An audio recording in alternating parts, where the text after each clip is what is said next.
halimbawa. Okay? Ito ang hinihintay ng Panginoon. Para makilala siya sa pamamagitan ng mabuting o magandang halimbawa. Okay? So, anong gagawin mo? Kanino mo ibibigay? Ipakita mo sa pamamagitan ng iyong kapwa-tao. Sa totoo lang, hindi natin nakita Diyos. Okay? Tanungin kayo, nakita niyo na ba Diyos? Hindi. Pero sabi ni Kristo, ano man ang ginawa mo, ay ginawa mo sa akin yan. Ano man hindi mo ginawa sa akin. Okay ba? So ngayon po, babasahin natin ang mabuting balita. Okay? Pakinggan po natin, awit po tayo.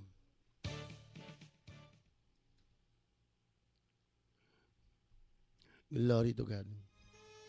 Glory to Jesus.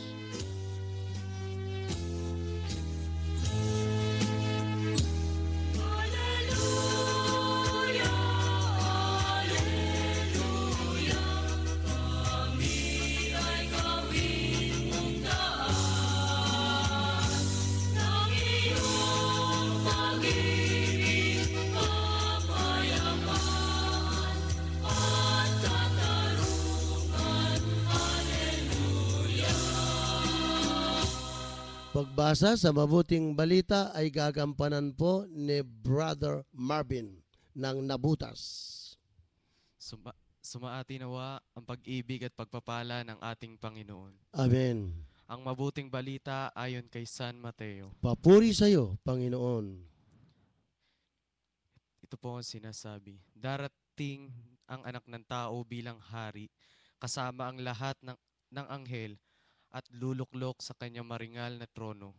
Sa panahong iyon, matitipon sa harapan niya ang lahat ng tao. Sila'y pagbubukod-bukurin niya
na siya'y naglalaan, patuloy na naghahatid ng tunay na kalayaan. Manalig ka, tuyuin ang luha sa mga mata. Hindi siya panaginip, hindi siya isang pangarap, siya'y buhay.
Okay. Purihin ang Diyos na buhay. Napakaganda po ng ating ebanghelyo. Ito po kung tawagin ni Brother Tingi, ito yung examination. O, paano natin matutugunan yan? Paano natin masasagutan yan? Nadinig naman siguro ninyo ang ating ebanghelyo. O kaya binasa na rin ninyo. Ano ba ang mga tanong nun? Ano ba ang mga dapat gawin para maging qualified tayo? Yung bang marami tayong diploma, yung bang marami tayong savings, marami tayong bangkong pinaglalagakan? Yun ba? Pakinggan po natin si Brother Marvin. Brother Marvin, good afternoon sa iyo. Good afternoon din po, Tatay Marcelo. Una po sa lahat, isang magandang hapon po sa ating Panginoon Diyos na buhay, sa kabanal-banalang Espiritu Santo, sa ating ina na si Mother Mary, at sa inyo po lahat, sa lahat po ng mga viewers, at sa lahat po ng mga nakikinig po sa mga oras po na ito. Sabi nga po sa Ebanghelyo po natin, ayun nga po na paghihiwalayin po yung mga tupa at kambing. So, yun po sa pagkakaintindi ko po dito, no? Ito po yung tinatawag po na yung pagpapakabanal po. Di ba po sa mga ginagawa po natin, sa buhay po natin, lalo na po yung sa pagsunod natin sa ating Panginoon, lagi po nating iniisip kung paano po tayo magpapakabanal. Pero sabi nga, hindi lang naman po obligasyon ng ating Panginoon na tayo'y pabanalin, kundi mismo rin po tayo dapat gumagawa po ng effort para po tayo po ay magpakabanal. Kasi po binigay na po sa atin, di ba po, lahat yung mga dapat nating gawin o kumbaga yung kailangan nating taglayin. Kumbaga tayo na lang po yung gagawa ng kumbaga sarili po nating pagsisikap para po magpakabanal.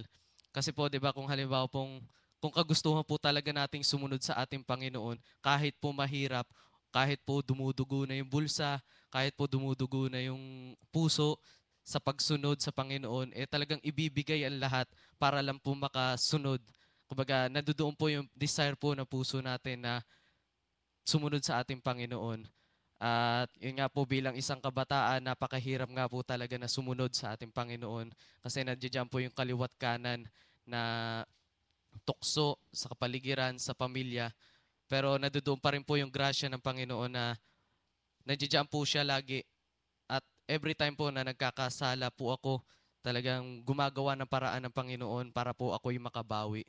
So yun po sa lahat po ng ating mga kapatid na nakikinig sa mga oras na ito po yung nais po ipabatid sa atin ng Panginoon na magpakabanal tayo at magsumikap na makamit yung buhay na walang hanggan. Kasi po minsan lang po tayong maglingkod sa Panginoon. So gawin na po natin siya ng the best para po sa pamilya po natin at sa mga nais po na sumunod sa ating Panginoon. Yun lamang po at isang maraming salamat po. Amen.